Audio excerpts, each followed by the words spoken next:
We're not going anywhere. Are you? No, serious question. I'm not telling you any of this is going to be nice or cute or easy.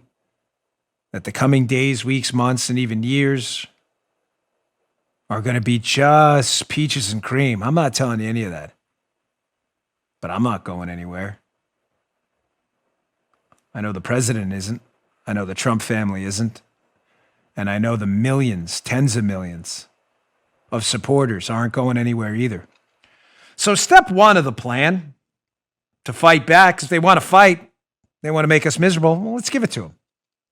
Let's make them miserable too. When I say them, you say, oh, liberal? Well, of course. I mean, liberals and Democrats. But to the rhino class too, because there's a big, thick rhino class. Let's primary every single one of these sellouts. Every one of them. You need to pick a side. You need to pick a side. And if your side isn't our side, then we're not your side either. Primary every single one of them. Let the establishment swamp class do their own thing and sit around and write white papers in their think tanks. We'll get out there and do the hard work and primary every one of these buffoons. Primary everyone. Everyone who thinks we're some kind of joke.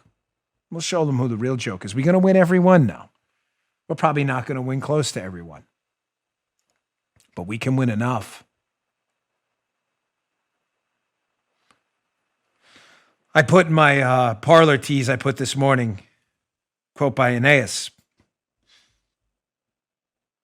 that a victor isn't victorious if the vanquished doesn't consider himself so.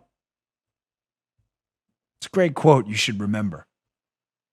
It applies perfectly to politics. The left only wins in the long run when we consider ourselves a vanquished foe. I just don't. But we lost last night. Yeah, we did.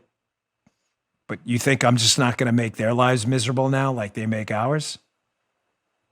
The rhinos and all of them? They thought they were going to coast to re-election? Nah. No thanks.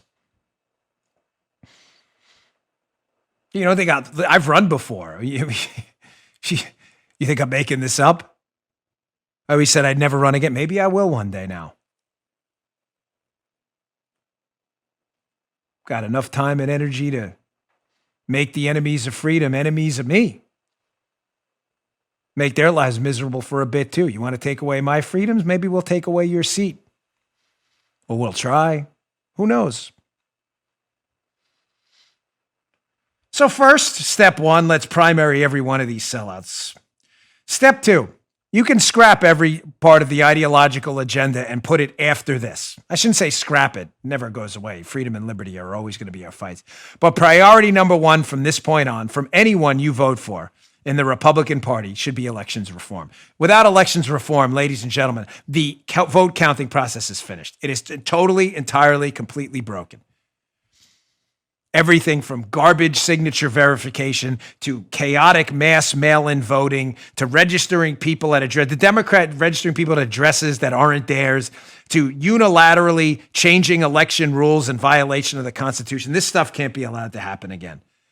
Listen, I love the tax fight, the school choice fight, the healthcare fight, the liberty fight, the gun fight, the abortion fight, the regulations fight. The list goes on and on and on. But if we don't have election reform, all these fights are meaningless because we'll never win them. This has to be priority number one, no question about it.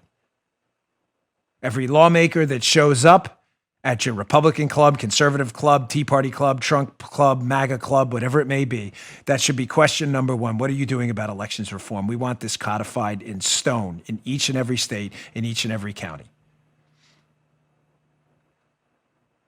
We should have 1 or 2 days of early voting, excused absentees only. I vote by mail, disclosure, for a different reason other than others, but I'm happy to show up if I have to.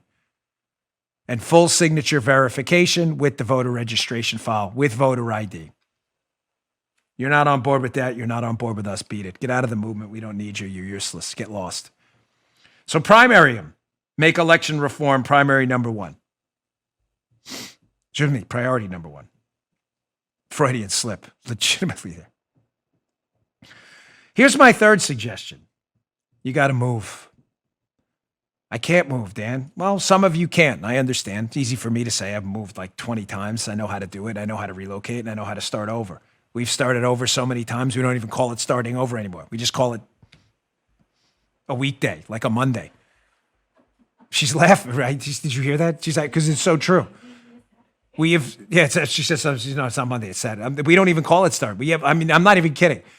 Paula and I have rewritten our lives so many times that I don't even know where to start. I know it's hard. I'm a risk taker, some aren't. You got to move. And when I say move, you say, Dan, you just told the liberals not to move. I'm not talking to liberals. Don't come anywhere near us. We don't want you. Don't come to our states. You are not wanted. Stay where you are in the forest fire you created, where you're getting it good and hard. That was your choice. You stay up there and deal with it. We don't want you.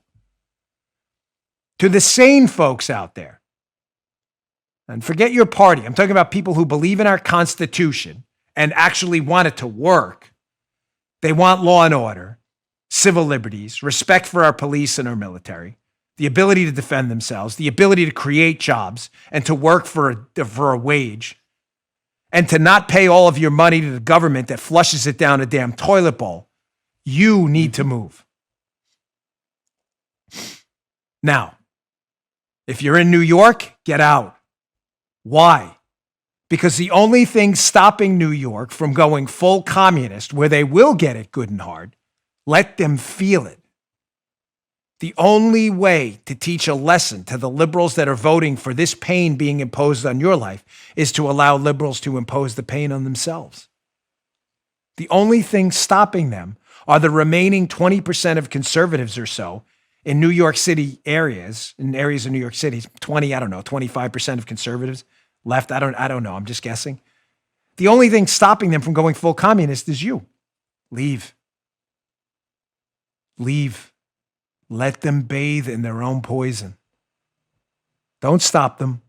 They want 90% tax rates, no police departments, Castro worship every night, socialism in their city, no school choice, garbage public schools, a woman instead of a men in their public schools, teaching their kids how to be morons, locking down their economies. Let them have it. You got to move. Now you may say, Dan, that's easy for you to say again. I can't move out of the state. Okay, maybe you can. Let me give you an option too. You can move within the state. Your business is stuck in Manhattan and you can't get out. You're a conservative under attack by the communist de Balzio. You don't have to live in New York City. Get out. Move to a conservative county. Vote for a conservative sheriff, where at least you can preserve some liberties in some portions of New York. Move there. Vote for county commissioners and whatever it may be, Onondaga County or whatever it may be, and make those counties sanctuary counties. Vote for sheriffs who aren't going to enforce unconstitutional gun laws. Vote for county commissioners that aren't going to abide by these vicious state lockdowns. If you can't, and there's no way you can get out of these liberal hellholes they've created, and you don't force them to live in their own poison, then at least move within the state. Sell as soon as you can and move to a conservative area where you can create a sanctuary from these lunatics. There's no excuse anymore. There's a real fight ahead.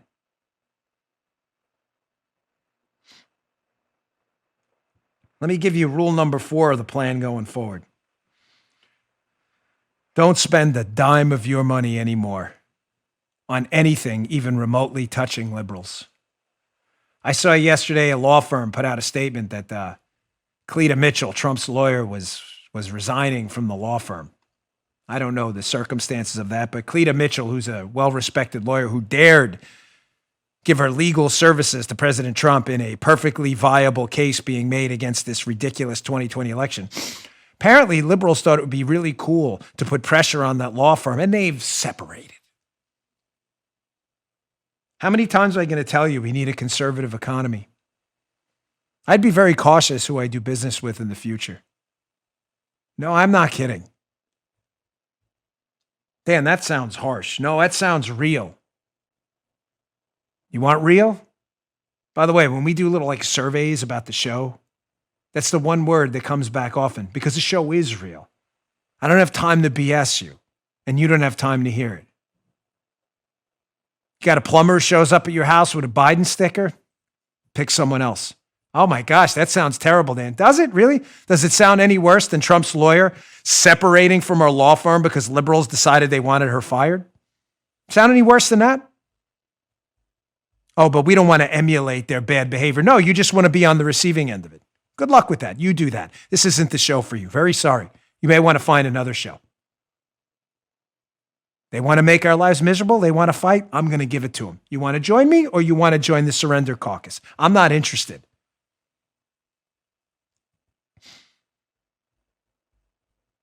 Happened to me with someone in the medical profession. I'm not going to name any names in this case because someone else was associated, did the right thing. But I was out of there that next day. Remember that one, Paula? Hey, you're going to talk like that about it? Okay, thank you. See you later. I took care of it on my end. Letters were sent. Complaints were made. You think I'm making this up? You think I don't walk the walk? I just throw the stuff out there because I'm bored? Made a big deal about it. You let politics get involved with your health? I'd rather be dead. Think I'm going to let you work on me after opening your trap about how awful you believe the president and other people are and other things like that and their policies? No thanks. I'd rather be dead.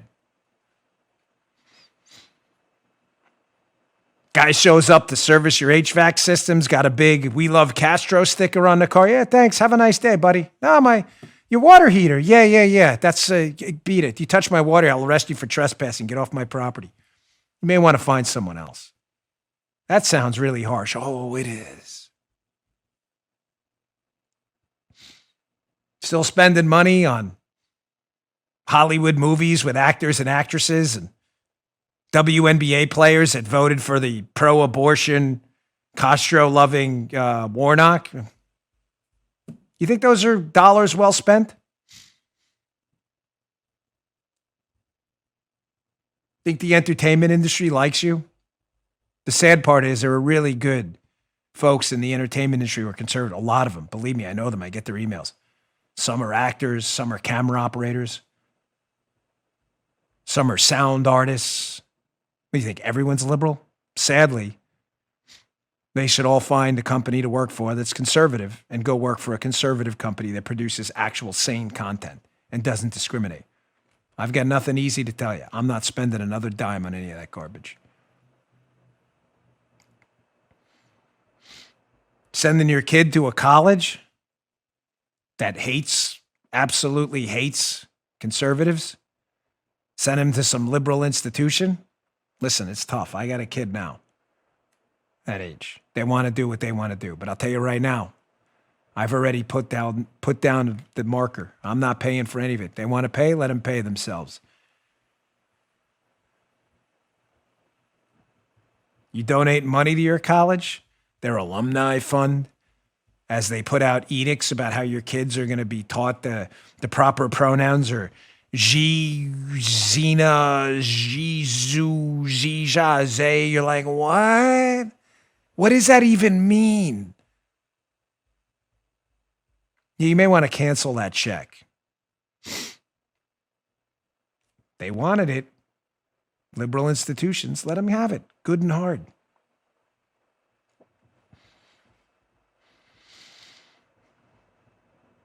Folks, never, ever, ever surrender.